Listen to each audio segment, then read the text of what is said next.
Hello friends, நான் தான் உங்கள் நிஷிகா சமையல் சந்தானம். எல்லாம் எப்படி இருக்கீங்க? என்ன ஃப்ரெண்ட்ஸ், யூடியூப் திறனாலே இந்த எவனோ ஒருத்தன் கலையரசன் வந்திருக்கானா அகோரி, அவன் கதையே தான் பெருசாக போயிட்டு இருக்குது. நம்மளுக்கு பேசுறதுக்கு வேறு டாப்பிக்கே இல்லையா? ஒரு 4 யூடியூப் சேனல் இருக்குது ஃப்ரெண்ட்ஸ். இந்த 4 யூடியூப் சேனல் எப்படா எங்கடா எவன் கண்டென்ட் கொடுப்பான்னு சொல்லி அலைஞ்சது பாருது, நாக்கில் வாயை வச்சு தொங்க வச்சுக்கின்னு.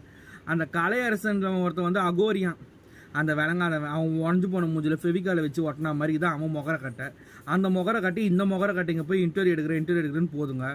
இதுங்களுக்கு கண்டென்ட் கிடைக்கிறதுக்கு வேறு இல்லையா? வேறு எதுவுமே இல்லையா? எந்த பேச்சுமே இல்லையா?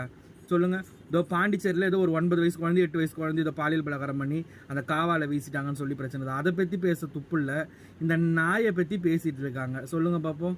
இதெல்லாம் இது பேச இது பெரிய ஆளாக ஆகிறதுக்கு முயற்சி பண்ணிருக்குது. இது வேறு புள்ள வரந்து வேறு தருமா? இது கொடுக்குமா இல்லை தெய்வம் கொடுக்குமான்னு தெரில. இதுக்கே புள்ள பாக்கி இல்லைன்னுது. என்னத்தை சொல்கிறதுன்னு தெரில ஃப்ரெண்ட்ஸ். தயவு செஞ்சு இந்த மாதிரி யூடியூப் சேனல் அவங்கள போய் இன்டர்வியூ எடுக்காதீங்க ப்ளீஸ்.